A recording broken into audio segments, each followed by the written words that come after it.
medyo sumisikat na yung rabbit, Maraming nagluloko. maraming nagsasalamantala na kung minsan lalo na pag ito yung yung gustong magsimula, Baguhan sasabihin nito puro tapos preparasyon lang napakamahal, no? Good morning mga boss! Nandito na naman tayo sa panibagong video na ating gagawin. At pasalamat tayo sa Diyos na binigyan na naman tayo ng pagkakataon para makapag-share sa mga gustong magsimula sa pagkukuneo. Pero bago natin umpisan ang ating talakayan ngayong umaga, nais ko munang batiin at pasalamatan ng ating mga walang sawang sumusuporta sa ating channel.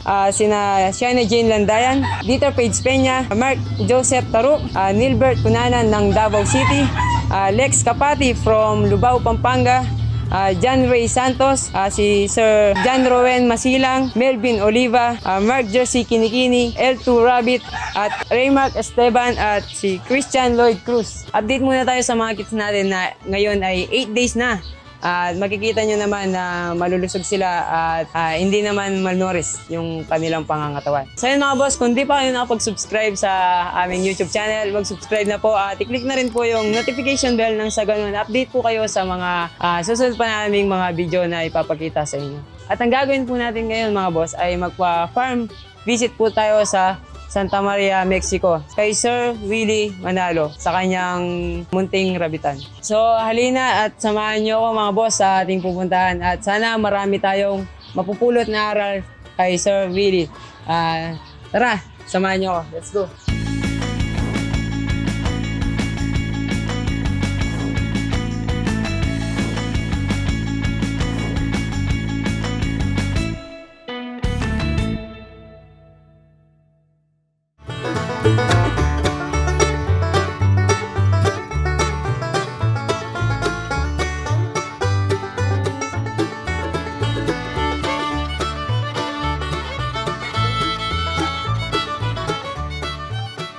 So yun mga boss, nandito na tayo sa bahay ni Sir Willie na breeder ng rabbit. Naway sana marami tayong matutunan sa kanya. Samahan niyo ako, tara.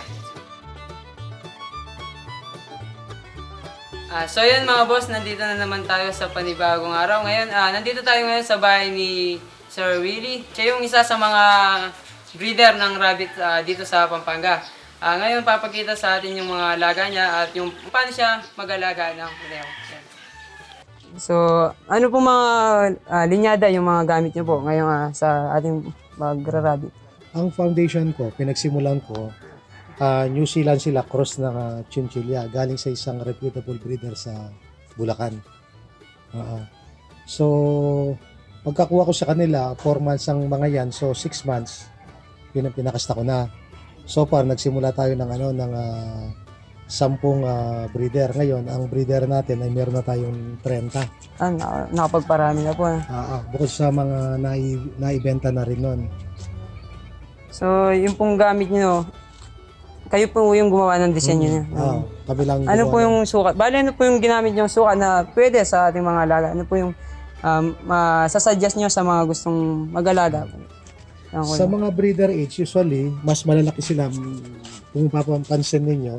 So, kung kaya naman ng 24 by 24, yun ang maganda. Kaso minsan, depende rin sa size ng Inches po yan. materials. 24 by 24. Kasi ito, 36 ang bili nating materials. Kaya 14 yung height niya.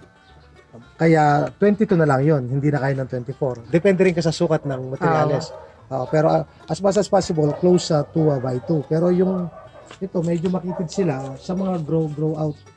Pang-grow up po. Pang-grow out sila sa 4 feet, makagawa ka ng 3 butas, doon 2 lang para makatipid sa materials dito. So 16 inches sa mga pang-grow out lang. Bali, sa ngayon po, ano yung mga nararanasan nating mga problema, naging problema po sa ating pagkukuneo ngayon? Lalo na ngayon, tag-init po. Ngayong tag-init, ang nagiging issue ng mga nagrarabit, kahit ng mga seasons breeder talaga, yung heat stroke, namamatayan sila dahil sa sobrang init. Kaya ako naman, ang ginagawa ko, meron akong manual sprayer. So, ito yung papakita natin kung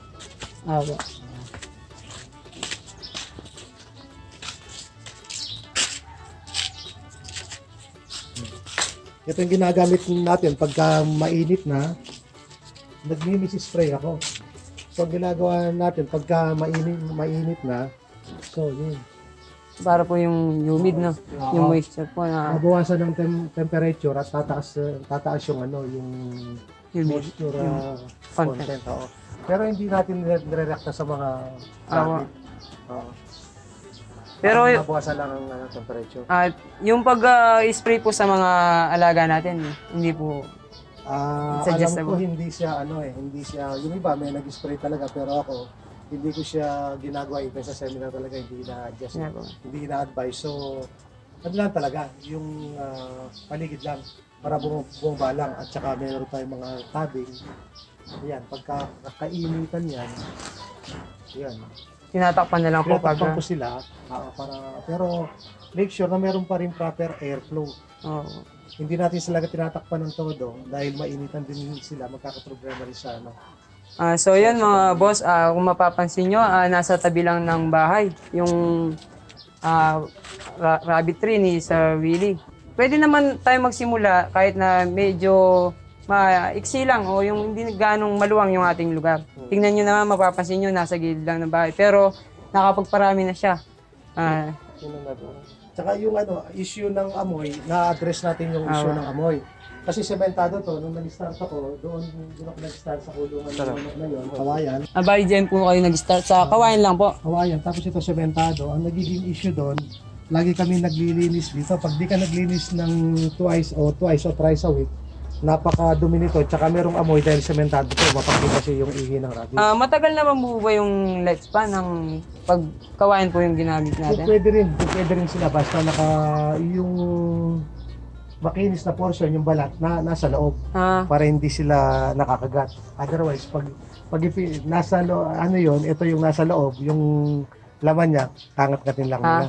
Kaya, so yun mga boss, sa mga gusto magsimula, ayan, konting puhunan lang, ayun, kawayan lang, pwede naman pala sa pagsisimula natin.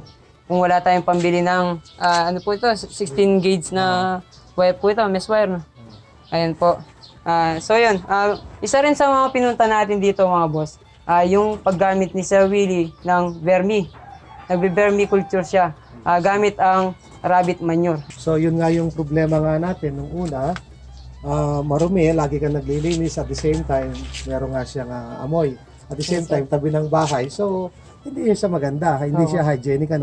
So yung hanggang nakita na natin na may mga kasama tayo na may mga vermi. So, pinag-aralan natin siya at nag-set up tayo ng vermi. Kaya ngayon, kung mapapansin nyo, meron ng ANC yan, yung natawag nilang African Night Crawler. Mga bulati sila, na sila yung nag-absorb sa amoy, sa odor ng ihi nila. Kinakain din po At the same time, kinakain nila yung mga dumi. At the same time, itong mga nalalaglag, droppings na mga yan, hindi na kailangan linisin dahil katagal matutunaw yon. Pag na-spray ng prebiotic yun, madaling matunaw, nagiging pagkainan ng rabbit at the same time. Kasi mataas din yung pati po yung ihi niya, dyan na lang po, hindi na, wala ka ng wala ka ng pangalas. Kaya, ang nangyayari, yung rabbit, inaalagaan mo ang rabbit, may ANC ka lang dyan, ang rabbit naman ngayon, siyang nag-aalaga sa ANC mo. Yung ANC naman, siyang nagiging janitor. Silang pantagal ng amoy. At yun lang ang purpose ng ANC namin nung una. Pero ngayon, nalaman na namin na maganda rin pala yung di ba, may mga bayar ng vermicast, yung dumi ng rabbit, ginagamit sa organic farming. Even yung mga bulate, dati ang presyo nila 1,000, pero ngayon since dumarami na, nasa mga around 500 ang per kilo. So madaling dumami. Mamaya ipapakita na natin Pero po yung yung earthworm po, hindi po pwede 'yon gamitin. Yung mga natural natin, bulate po. Hindi siya pwede dahil bumabaon yun Dito ipapakita natin. Ito hindi sila bumabaon as long na tama ang moisture, meron silang kinakain, hindi sila aalis. Bale po itong dami na to, nagsimula po kayo ilang kilo? Ano lang yun? Binigyan lang ako ng 1 kilo. 1 kilo lang po. Ilang buwan na po ito? October yan, so mga nasa around 6 months. 6. Going to 7 na yan. 7 months, yung dami na po nito. Marami na yan. Titingnan po natin ngayon kung ano yung itsura ng ating mga... Ayan po. Ang dami na. Ayan. Mga janitor. Ah, Sila yung mga tagalinis ng ating ano. Kasi okay nga naman, no? Kasi mapapansin nyo, talagang napansin ko rin na walang amoy yung rabbit rig pag ganito yung ginamit. Kaya sa mga gustong bermi rin na katulad ni Sir Willie, ayan po, pwede po nating, nagbebenta na po kayo? yeah, nakakabenta na Ayan, ng pwede po, vermicast. natin siyang i-chat, i-message sa kanyang Facebook account na Willie Manalo. Ayan po. Kailan po yung harvesting niya? Depende sa sa buyer. Pagdating ng buyer, pwede namang mag-harvest. O kaya pag-order ng buyer, Kukula pwede po. nang i-prepare po. Madali naman kuhanin eh. So yun po, gamit ang manure ng rabbit manure, dobleng kita rin to sa ating pagkukuneo. Konting puhunan lang kasi gagamit lang tayo ng 1 kilo, bibili lang tayo ng 1 kilo ng vermi, mapaparami na siya sa loob ng 6 na buwan, marami na siya. Nasa ilang kilo na po kaya tong vermi natin yan? Pinakamahina na 20 kilos yan. 20 kilos sa loob na. Pero actually, kung ang advice nila doon, kasama na rin ako sa group sa Vermi Business ngayon, ang ideal nila is every 1 square meter, meron kayong 1 kilo. Para mabilis silang darami. Dadami. Ngayon, kung kokonti pa lang naman, imbis na pakawalan mo sila dyan, ilagay mo muna sa isang, sabi natin, timba o isang container para magparami sila doon. Magparami muna sila, tapos dandahan ka magbawas doon, tsaka ka magbagalagay ng portion by portion. Pag pinakawalan mo, pag malahaba kasi yung lugar nila, maluwang, kokonti lang sila, hindi sila makakapag-mate. Opo. Mas maganda sa, alimbawa sa Tupperware muna magsimula, kahit pwede rin, konting So, yun po. Timba, mga Yung isa iba po, napapansin ko, talagang nilalagyan nila ng daon ng saging ba yun? O ano? Pagkatapos mong anihin ng saging, Pwede rin po. pwede mong ilagay. Kung yung mga yon kasi wala silang rabbit. Rabbit manure. Tapos mga dahon ng ipil, kakawate. Pero since meron ka ng rabbit, yung tae lang ng rabbit, sufficient na. Okay. Nakita mo- Sapat na po sa kanila. Minsan di pa nila kayang Ubusin ubusin. na. Oo. Opo. Kaya minsan, naglilipat din. Ayan po. Ayan, oh. Kasi pag nakain na nila, ang sign ng nakain na nila, ayan makita mo yung vermicast. Ayan. Takot po ba sa ano yan? Umaalis din po sa sobrang tubig. Ganun, sa ulan, ganun po. Pagka kinapos ng tubig, pag kulang sa moisture content, at the same time, pag wala nang makain yan, tatakas. Minsan nakita namin sila, nandito sila. Pinulang ng Bali, ilang percent po dapat yung moisture content niya? Nasa around 80, 70. 70. Kaya sa mga gustong mag-alaga rin ng vermi sa ilalim ng kanilang mga kulungan ng rabbit, kung mapapansin nyo, isang hollow blocks lang na naglagay siya ng pangharang para hindi lumabas yung mga vermi. Pero ideally dito, mas maganda ito, mas matas pa ng konti. So, nung una kasi, ang purpose ko lang sa ANC, talagang pang-rabbit. parang janitor lang sila. Opo, Pero since yung ginagawa natin sa kabila, mamaya papakita ko sa inyo, tinaasan natin para madali silang kuhanin, madaling alagaan ng vermi. Kasi dito, ang target kasi dito is rabbit lang. Yung vermi is janitor lang sila. Hindi consider sa business, pero sa kabila, consider na sa gagawin natin. Ano po yung mga pinapakain nyo sa ating mga kunya? Paano po yung pamamaraan nyo ng pagpapakain?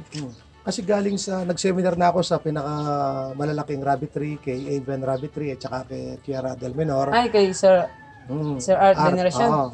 Tsaka sa Baliwag, tsaka kay Dumayo sa Pampanga si Sir Tierra del Menor, Willie del Menor. Taga Cavite naman po si Idol Sir Art del Menor. Kaya ang talaga is ideal doon, magpakain ka ng feeds sa umaga. Yung iba, sabi nila, kailangan nila ng energy, kaya nagpapakain ng feeds sa gabi. Ang problema, sandali lang nilang kakainin yun, wala na silang kakainin pagkagabi. Very yan. Pagkagabi, doon sila napaka-active nila ng gabi. Kaya mas maganda, pag gabi yung damo, so marami silang kakainin. And at the same time, yung feeds nila na mayaman sa protina, once na kinain nila yun, mapasin mo sila umaga, nakahiga lang yan. So, mabilis silang mag-gain ng weight. Bali, ilang percent po yung pagpapakain natin ng forage, saka yung po yung yung pellets natin? Ang sa seminar kasi is 20 sa pellets and 80 sa Forage, ano? Forage, Ang problema na, paano mo susukatin yon? Opo. Depende sa weight, depende. Kaya ang realidad talaga, yung kayang ubusin ng ano mo. Makikita naman po. Ng rabbit. Kasi pag overfeed naman sila, posible hindi matutunawan at mahal din ang feeders. Kaya yung tama lang.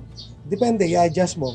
Maglagay ka, gaya ko, naglalagay ako sa mga Ano breeder yung ko. pansukat nyo yung Yung Rhino? Rhino. Pero hindi ko pinupuno yun, lalo na ngayon, tag-init. mainit? Magbabawas tayo ng Mainit tag-init. sa katawan Oo, yung ano, yung para pellet. iwas tayo sa heat stroke. Opo. Pero pagka malamig, malakas kakain yan. Opo. Sila rin pansinin mo, mahina silang kumain pagka mainit. Even kahit na damo. Damo, dati pag malamig, magbigay ka ng 4 o'clock, 5 o'clock, magagawa na yan. Pero ngayon, usually, kakain ng damong maigi yan talaga pag malamig-lamig yung panahon. Minsan, 8 o'clock na ng gabi. So, yun. 9 o'clock na. Sa ngayon po, ano yung pinapakain yung mga damo na... Iba-iba. May napier, paragrass, at minsan naglalagay ako ng kangkong. Yung iba hindi nagpapakain ng kangkong, pero ginagawa natin sa kangkong, air-dried siya ng 24 hours. Yun po. Para di sila makagka-diarrhea. Tsaka hindi naman siya pinapakain ng araw-araw. Araw-araw. Bali, pang treat lang po. Hindi siya pang trip talaga. Minsan nagpapakain ako twice a week. Gaya niyan, mamaya, apat na gabing napier sila, mamaya kangkong kakainin nila. Opo. Mayaman kasi ang kangkong sa vitamin A and C. Opo. Pero yung iba, hindi nila pinapakain. Nasa kanila naman yon. Kung baka nakasanayan ko na at nakita ko naman, healthy. Pero kontrolado. Kontrolado. Hindi yung araw-araw, tsaka hindi mo pwedeng ibigay ng todo. So, nakita ko po, napansin ko yung inyo pong nipple drinker. Gumagamit din po wala kayo ng nipple drinker. At the same time, meron din pong paso. Para saan po yung Kasi yan, yung nakita mo yung mga breeder, 1:1 sila. Opo. So solo nila yung drinker. Ito supposed to be, kung hindi lamang tag-init yan, wala nang mga paso dapat. Marunong na uminom sa drinker. Kaso kalaban na nga natin yung init. Tapos marami pa sila, kung minsan nakapila sila, o kaya baka minsan nabubuli yung iba. So baka mauwaw sila. Para pag may kids po, mas maganda na rin po na maglagay tayo ng clay pot na lalagyan ng tubig para na sa ganun hindi maubusan at hindi mauhaw yung ating mga alaga at yung mga kids nila. So, yun makikita yun. Dami na. Sobrang dami na po. Kumusta naman po yung market po ng... Sa pagbebenta, wala tayong problema. Ang dami nga ang buyer . Minsan nahiya nga magsabi na wala pang available . Kasi sobrang lakas ng demand mula nang ma-future sila sa TV. Si Sir Art. And, sa mga news Sa mga news, sa mga national TV, no? Opo. So medyo nakikilala na rin sila. Akala ko nga medyo hihina yung market dahil sa COVID, dahil sa lockdown. Pero hindi rin . Siguro walang mapaglibangan ng mga tao tsaka nainip. Pero at the same time naman, nakita nila siguro yung yung potential nila, no? Pwede talagang pangkarne. Pwede talaga, oo. Masarap at masarap pa. Kasi kami, stop by yung namin sa meat. So, silang inuulam namin. Talaga pong pwedeng pang daily Pwede sila. Mas healthy sila. Less in cholesterol, less in fats, tapos highest naman in protein. In fact, noong seminar nga namin, sabi nila, pwede sila sa mga cancer patient. Ginagamit po talaga. So, organic, no? Yung pong nila. Very very healthy sila dahil lang puro sila white meat. White meat lahat ng rabbit, hindi gaya ng manok, dito lang sa breast. Kaso nga lang, talagang costly sila. Pero sa mga gusto pong magsimula, pwede naman gumamit ng organic, di ba? Pwede. Kung gusto mo siya ng organic talaga, wag kang magpapakain ng pellet. Magsasurvive naman ng rabbit . Opo. Kaso nga lang, hindi mo yung growth niya, dahil kulang sa protina, hindi siya ganun kabilis mag-grow talaga siya. Kasi sa panahon po ngayon, marami na rin po mga kumakain ng organic na. Organic, puro organic. O kaya yung iba, advice nila sa amin sa seminar, kung bago mo lutuin, personal consumption mo yung rabbit, yung last 2 weeks niya, wag mong pakain ng pellet. Ayun po. Pwede rin yun. Pwede rin po. So yun, nakikita natin ngayon. Ang pagkakaalam ko po, hindi po ito yung una yung negosyo dati. Hindi. Meron akong marami na akong sa palay dati. Sa namili ng palay, may minsan palay. Marami ring na negosyo. Oh, pero dito po yung nakita ko ito kasi na dati May libangan lang potential. ito. May Libangan lang potential. talaga to. Nagma-mushroom ako. Mahirap na ako makaalis dahil busy sa mushroom. So, nag-isip ako ng other way hanggang maano ko nga yan. May nakapagsabi sa akin at nakita ko sa YouTube, nakapag-seminar ako. Nag-try ako. Opo. Then nakita ko nga yung resulta. Maganda naman siya. Kaya ngayon, ano pa, nasa expansion pa tayo. Oo. Kaya pinapadami pa po lalo. No? Tulad ko po, binabalaan ko na rin mag-breed talaga ng marami pa. So yung mga ano naman po, sa mga breed naman po, iba't ibang breed. Ano po yung pagkakaiba nila? Yung New Zealand ang pinaka kilala. Oo. Pagdating sa mga breeder kasi ang New Zealand mabilis silang lumaki, maganda yung meat to bone ratio niya, no? So usually makakuha ka ng 55 hanggang 60% na meat. No? Kesa sa ibang Pagka kinatay mo, tanggal mo ulo, tanggal mo yung laman niya, meron ka pang around 55 to 60% ng karkas niya, yung kanyang meat niya, ano? At the same time, i-compare daw siya sa manok, mas kukunti ang buto ng rabbit compare sa manok. Oo. So yung, halimbawa po yung sikat ngayon na sumisikat pa na Flemish Giant, pwede rin po bang gamitin sa pang-meat type na ganyan? Ang alam ko doon, pagkakaalam ko, wala akong Flemish Giant, alam ko kasi ang presyo nun kasi is napaka-taas. Oo.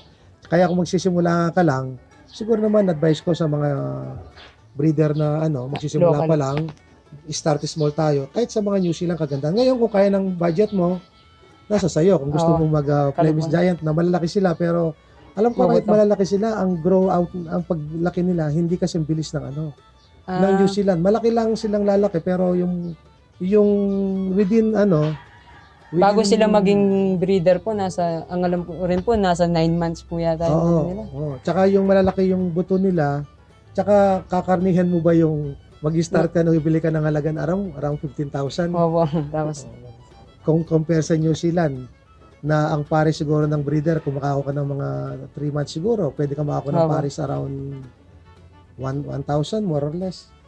napapansin ko po sa mga rabbit nyo na malalaki sila. Ano po yung mga klaseng breed meron na sila sa bawat isa? Nag-start ako nung nakabili ako ng mga New Zealand, may cross ng chinchilla. Pagkatapos, Giant Chinchilla po yung ito naman, ang parents ng mga yan, yung sire, sabi nga nila, puro kasi yan. Mga pure breed po. Kaya pala pure, malalaki. kaya mga F1 sila. Nasa Actually, mga pa lang yan 4 kilos, may git po siguro yan. Wala naman. Actually, ginijeta natin kasi. Opo. Ideally kasi, pag nag-breed ka kasi, ang kagandahan lang, less than 3 kilos kahit sa seminar namin. Sa pagbe-breed po. Ideally, within 2.5 nga lang sa ganyang medium size na rabbit. Actually, yan, ano pa lang yan. 7 months pa lang ang mga yan. Isang beses pa lang silang nanganganak. Sa bagay, meron din po ako naging breeder na pinataba ko talaga, pinalaki ko. Nung pinaka-meet ko, pinakasta ko na. Nung nanganak, 3 lang. Sobrang laki niya, nasa 2.7. Malaki siya. Ngayon, nung lumabas, 3 lang. Parang pangit din po pala pag sobrang taba. Kaya hindi ibig sabihin na mabigat ang breeder mo, maganda siya. Maganda siya. Hindi siya. Dapat yung katamtaman lang. Hindi payat, hindi sakto. Nakasubok na ako dyan, yung pinakamaraming anak dyan, 12. Nung ipakasta siya, ang weight niya is 2.5. 2.5. Naganak siya ng 11. Nagkaroon ako ng 2.9, minsan 3, minsan poles. O kaya kung mga anak, 2. Talagang. Yun ang problema talaga. Kasi pag tumataba sila, naapektuhan din yung kanyang matris nila. Sa pagpapalaki naman po ng mga kids, paano po yung ginagawa natin? Sa inyo pong rabbitan?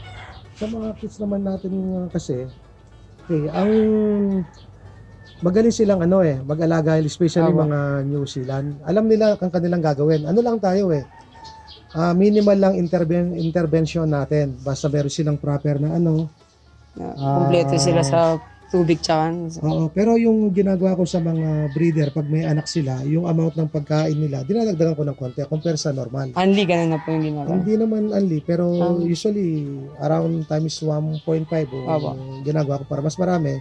Kasi meron silang tira, mamaya kakainin niya uli para magpapadedi pa uli yan. Opo. Kailangan niya kasi ng mas maraming pagkain. Ano pong ginagamit niyo sa vitamin po? Nagba-vitamin din naman kami. Pag bago halimbawa ito, meron silang, mapapansin mo, meron silang ibang kulay. Bago sila iwalay, tinuturo ka namin ng vitamin, Norabit.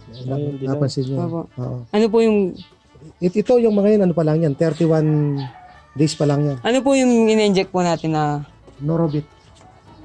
Norobit? Ilang point po yung ilang Point to lang. point lang po yung Oo. sa syringe na. Bago iwalay, kawawalay lang nito kahapon. Opo. Kung ipapasin mo sila sa Bali 1 month po kayo bago magwalay. pag malakas na silang kumain, 1 month. Pero pag hindi pa ganun kalakasan, paabutin ko ng mga 32 to 35, the boss. Sa bagay, minsan po kasi di naman natin masasabi na 1 month pwede na kasi minsan siyam sila, 10, di sila agad lumalaki dahil sa sobrang dami nila. Kapag hands-on ka naman kasi, makikita mo yung mga alaga mo eh. Kung malakas na silang kumain, dahil ikaw araw-araw nagpapakain, namomonitor mo naman sila. Kaya siyempre, pag talagang kaya na nila, tsaka mo na sila iwalay. Opo. Kasi sayang din naman, mamatayan ka ng dalawa eh. Opo. May halaga pa naman ng mga rabbit na yun. Nakakapanginayang. Sa pagpapakasta po, ilang beses na ma-meet ng lalaki, ng bago natin tatanggalin. Bali, yung pagpapakasta. Opo, yung pagpapakasta po. Kumisan kasi, isang beses lang, ayaw ng paulit Dough. ng Dough, dough eh. opo. So wala ka nang magagawa din, ayaw din pipilitin eh. So i-record mo yung timbang niya, after 14 days, timbangin mo uli. O kaya kung marunong kang palpitate, Palpitate, opo. makakapain mo kung may nakakapaka ka ngayon. Pag wala, tapos yung timbang niya, walang idinagdag, o kaya very minimal, subukan mong ilagay sa back. Ulit. Pakasta mo Ulit. ulit. Pero pagka tumakbo yan, ayaw niya, may possibility na magbuntis. Umiiyak po. Kahit isang beses lang po, marami yung posibilidad, no? May nangyari kasi sa akin, nag-gain siya ng 50 grams lang. So, hindi ko na pinalpilit. In-assume ko, buntis na. Opo. Dinilagay ko sa back. Tumakbo naman siya. Kaso, dahil aggressive ang back, hindi ko dinampot kaagad. Hinayaan ko muna. Nakas na siya. Tapos, nung dumating na yung Due date. due date na, nakunan siya. Pero nabuntis po ulit o hindi na? Hindi na. Nakunan na siya. Bali, meron pong pagkakataon na hindi 400 grams yung dumadagdag sa timbang ng Actually, pregnant. 50 grams lang yun. 50 grams lang, buntis na. Hindi ko na-expect. Next. Opo. Kaya nung tinry ko, nung tumakbo siya dapat, tinanggal ko na siya dapat. Opo. Hindi ko tinanggal kaagad kasi hindi ko alam na buntis. Sinayaan ko lang. Hanggang napersa ng dahil aggressive yung bako. Sobrang lalaki po. Ano po yung mga pinapakain yung pellets ngayon? Integra 3,000 Integra. yung pinapakain ko sa kanila. Pwede rin po yung GMP3 na po. Yun ba? Yun din ang pinapakain din nila. Tsaka po yung pang naman, dito po kasi sa atin wala pang nagbebenta nung pang rabbit talaga. Meron din nagbebenta. Ang problema kung minsan yung supply gaya ng halimbawa during lockdown. Opo. Kung rabbit pellet wala kang proper supply, yan ang magiging issue mo lang. Opo. Kaya mas maganda talaga yung yung mas marami yung pwede ka man papagkukuhanan, yung mga commercial yung mga readily available na commercial pellet.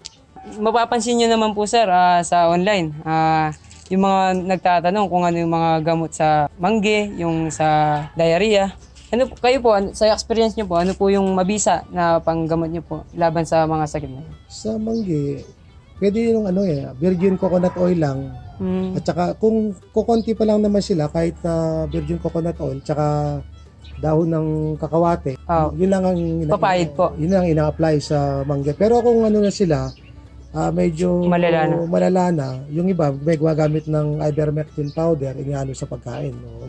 Meron po yan, injectable po pero yun. Pero ako, nung may mapasin ako, hindi ko after niya nanganak kasi, laging mostly, katabi niya yung mga kids, hindi mo masyado napapansin. Hanggang mapapansin ko, malala na.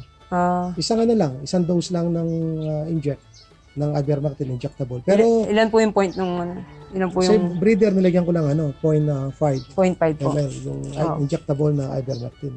Pero pagka hindi ko ina-advise na mag-inject agad. Opo.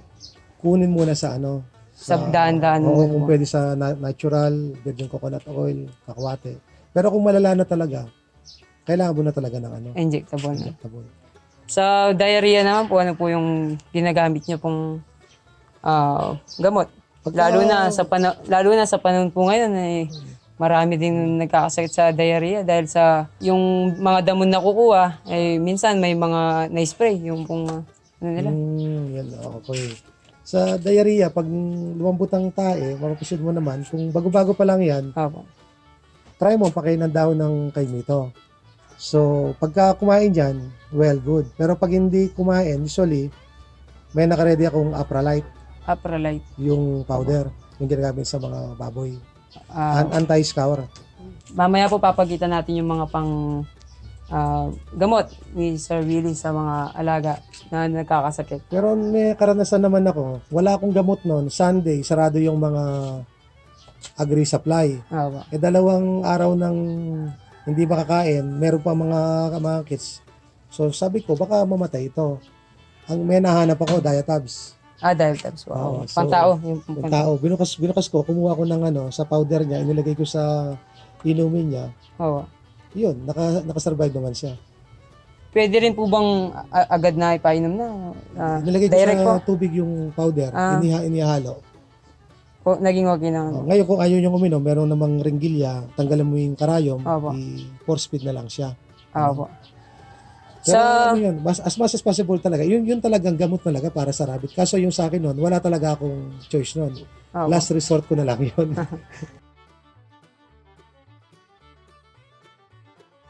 So, ito po papakita ni Sir yung kanyang gamit na gamot. So ito yung ginagamit natin. Apralite. Talagang pang veterinary use talaga to. Opo. Sa mga nagtatain na rabbit. Kahit ilang buwan po, pwede naman pong, Pwede siya. kahit kids lang po, pwede po. Oo. At pink lang naman po, konti lang. Opo. Oo. Bali, sa gamot po sa, diarrhea. Yes, so nagtatain ng mga rabbit natin. Yung pong probiotic naman po na sinasabi nyo, paano po yung, Ano lang yung Sangkap na. pwede kang gumawa ng galing sa malunggay. Meron tayo rito,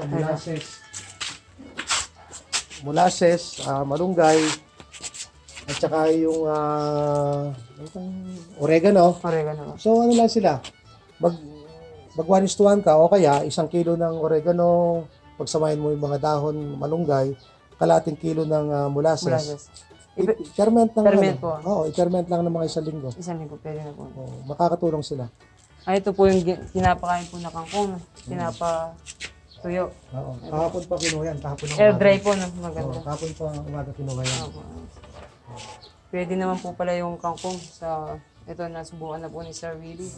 Yung pong kangkong na, basta na lanta na siya, pwede na siyang ipakain. Hindi naman nagkakasakit po, no? Hindi naman. Tsaka na-resist kasi ng kasama namin, mayaman sa vitamin A and vitamin C. Kaya curious ako, sinubukan ko lang. Pero nakita ko naman, malakas mag-grow yung mga kids ko. Opo. Nakakatulong sila. Bali, nagbabalak po niyan kayong magdagdag.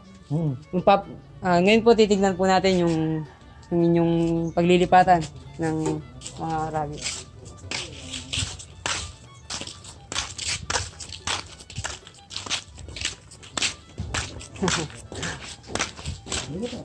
So yun po, nandito po tayo ngayon mga boss sa paglilipatan ni Sir Willie. Ito, makikita niyo yung cage niya.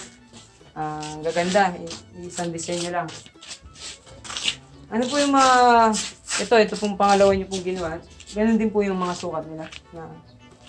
Ang sukat nito, sabi ko nga kanina, depende rin sa materials natin. Opo. Doon kanina 3 feet ang gamit natin. Ito 48 4 feet po yung, 48 inches which is 4 feet siya, no? opo, So, ito yung kinalabasan niya, 2 feet. naka-U.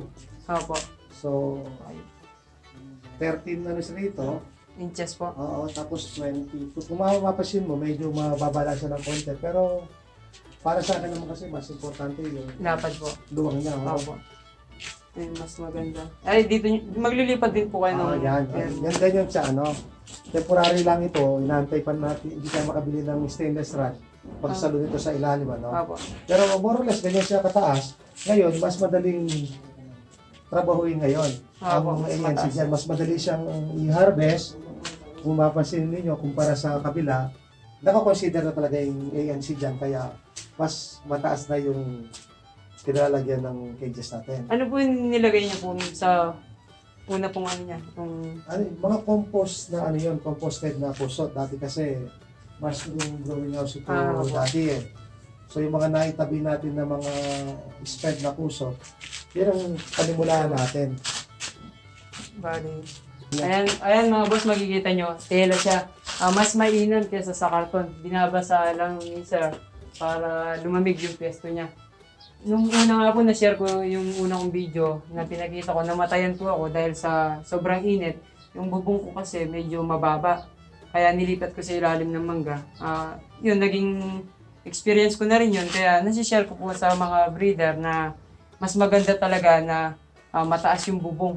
Mas malamig yung pwesto. Tulad nga po nito, nasa 28 degree lang po. Yun, gumamit pa ng tela. Mga boss, gumamit pa ng tela si Sir Willie para lalong lumamig yung kanyang pwesto. Ito, dito siya maglilipat. Pwede naman itong ano eh, pwede maglagay ng automatic dito, pwedeng sprinkler, o kaya kahit na tubo lang na merong butas para babasahin na yan. Parang ano lang natin doon, target lang natin, mababa ang temperature. Kasi kung hindi natin susuportahan yan, dating bodega ng palay ito, ay mainit ito. Kung ang temperature mo sa labas, nasa mga 35-37, dito lang aabot ng 40. Pero ngayon baliktad. Pag nasa mga sa labas, napakainit. Pero tingnan din mo yung temperature natin ngayon. nasa 28 degree. Nasa 28 degrees lang. Kung po nagsisimula ba kayo sa pagra-rabbit, sir, saan po kayo nakakuha talaga ng materialis niyo? Sa mga breeder na sikat na po ba talaga yung pinagkunan niyo? Yung ano yun, kumuha ng linya yon kay Sir Art, kay Aiden Rabbitry. Opo, sorry. So ngayon yung marami ng breeder yon. Opo. Nagtutusino pa nga ngayon yun eh. Bali po yung pinagsimulan nung pinagkuhanan nyo, kay Sir Art din po yung... Doon siya kumukuha. At meron din akong kukunin pa additional sa kanya ngayon. After lockdown. Ano po yung mga breed na ginagamit mo? Yung sa kanya nagpo-focus siya ng chinchilla at saka New Zealand. Kay Sir Art naman po, ano yun natin? Yung sa kanya, New Zealand. New Zealand po. Focus niya, New Zealand White. New Zealand White ang ano niya. Ano po yung kagandahan ng New Zealand White sa mga ibang kulay? Yung RAW po? Ano po yung pinagkaiba? Ang isang ano ng New Zealand White, mas matibay siya pagdating sa init. Opo. Diba tayo, pag mainit usually, nakaputi o light ang damit mo. Yun din ang isang, nabasa ko sa mga article about rabbit, mas matibay sila sa init yung mga New Zealand White. Opo. At the same time, ginagamit din po yata sa sa mga medical research, yun lang ang ginagamit nila, yung New Zealand REW, yung pula nga yung mata po. Sabi ka, pare-pareho lang rabbit. Pero siguro, yung mga datas nila, yun ang ginagamit lang dati eh. Opo. Hindi Bakit na pa nila sila mapalitan. magpapalit? Kaya siguro, more on yun siguro yung logic naman. Opo. Kaya yun lang yung ginagamit. Mataas ang demand nila. Kaya sa mga estudyante, minsan may mga tumatawag sa akin estudyante, kailangan niyang rabbit. Pang research po. Pero ang gusto nila, yung New Zealand, yung puti, tapos kulay yung mata, REW. Opo. Kaya mas maganda rin. Kaya medyo mas maganda rin ang demand nila. Kaya kagandahan ng REW, pwede na sa meat type. Ayun, pwede pa sa pang-experiment, pang-research na mga estudyante. So, baka may gusto ko pong batiin o sabihin sa mga gustong magsimula, suggestion sa mga gustong magsimula sa pagrarabbit. Sa mga gustong magsimula ng pagrarabbit, maganda yung potential niya. But sabi nga, in every business, there is always a risk. Kaya mag-start muna tayo sa maliit. Pag-aralan muna siya. Magabay muna. Kasi pag nagsimula na, napakarami ng bibiling kagad na breeder o mga alagang rabbit, pag di mo siya nagugustuhan, so malaki na agad ang talo mo kasi meron kasing costly rin ang kanyang mga cages, Lalo may mga sakit din po na pwedeng tumama sa kanila. Hindi natin masasabi, gaya ngayon, dami na namatayan ng rabbit kahit na season na breeders, nadadali ng heat stroke. Kaya ang suggest ko is mag-start small. At saka, pwede munang mag-try muna sa mga New Zealand. Yung iba kasi Local yung mga hahanap ka kasi gagandang pure breed. mga pure, ano? Wala namang problema kung kaya ng budget, pero ang pure is 7,000 to 8,000. No? So, magsisimula ka pa lang. Parang para sa akin, nag-start ako ng muna, kahit mga local. Pagkatapos nun, upgrade na lang sila sa mga back na quality. Hanggang nakita nyo naman kung napalaki ko ang mga Opo. rabbit ko, no? So, at the same time din, maging mapanuri, mapag-research, and at the same time, kilalanin din yung mga Breeder. tao na binibilhan, ano? Kasi, ang problema kasi ngayon, lalo na, medyo sumisikat na yung rabbit, Maraming nagluloko. maraming nagsasalamantala na kung minsan, lalo na bagito yung gustong magsimula, Baguhan. sasabihin nito puro tapos preparasyon lang napakamahal, no? At saka nakakasira sa rabbit industry, mas maganda yung maging maging patas Totoo tayo sa tayo. mga season breeder, kumita lang tayo ng maayos, even makatulong tayo sa mga nagsisimula. Pag lumalaki yung rabbit industry, kahit tayong mga breeder talaga, kikita rin tayo. Kahit maliliit lang na. Dahil darami, kahit dito nga sa baryo namin, ako minsan hindi ko na pina-Facebook ang mga, pag may gusto kong mag-out, nauubos na halos sa mga rabbit ko. Kasi basta lang, yung nasa tama lang, hindi mo sila ihahay, tsaka nasa tamang presyo lang tayo, tsaka tinutulungan din, yun yung sa akin. Basta may bumili sa akin, tinutulungan ko sila, abot ang aking makakaya. Yung karanasan ko, tsaka nalaman ko sa seminar, tinutulong ko rin. Yun po yung magkagandaan na dapat sa mga breeder, pag may nagsisimula na bumili sa kanila, magbigay na rin ng suggestion para nasa ganun, matulungan yung nagsisimula na katulad ko. Oo, dapat yun. Dahil, kasi yung iba, ang pagkakaalam nila kasi, ay yung rabbit gustong-gusto ng mga vegetable, So, carrots, repolyo, So, actually, most of them, nakakasama sila sa rabbit. totoo Kaya po yan. dapat, sabihin ka agad ang hindi po pwede. Opo. No? Kasi pag bumili ng rabbit yun, namatay usual, hindi na uulit. Opo, Ayoko totoo na. yan. Oo. So, naapektuhan din yung yung rabbit industry natin. So, yun lang siguro yung advice ko. Basta start small, pero napakalaki ng potential ng rabbit. Sa ngayon po, napakalaki po talaga yung potential. Po, pinag-aral din kasi namin din, aside sa later on, sa meat, naka-process, at the same time, pinag-aralan ko rin kung paanong gawing bag yung balat ng Opo, may mga gumagawa pong kitchen Rabbit. ngayon, kitchen, sa yung mga bag. bag mismo. May kausap na ako, gumagawa siya ng bag. So par ngayon, kukunti pa lang ang rabbit. Once na pag marami na, tsaka namin itatry yun. Opo. Yung mga balat mismo, Balat mismo. pwedeng gawing mga shoulder bag. Walang masasayang na po. At sana sa mga gusto at gustong mag-alaga, magsimula, siguraduhin yung tama yung ginagawa nyo at mag-isip na kayo kung ano talaga yung gusto nyo, mga breed. Kung pang fancy ba yan o kung pang meat type yung alagaan nyo. Hindi lamang peso, sign natin nakikita. Opo. Kasi may mga buhay din naman yun Opo. Nilikha sila ng Diyos So, mahalin din naman natin sila. Gaya ngayon, paano natin sa alagaan, sa init, tignan na natin sila. Parang hindi lamang alagaan. Yung tarang meron tayong connection. Pag makita mo lang rabbit sa kanyang galaw, hindi kumakain. Parang may idea ka na bakit. So, yun ang isang mahalagang nakita ko. Meron kang connection sa mga alaga. Mahalin mo sila at ibabalik din nila sa iyo. Thank you, Sir Willie, sa opinion na binigay mo.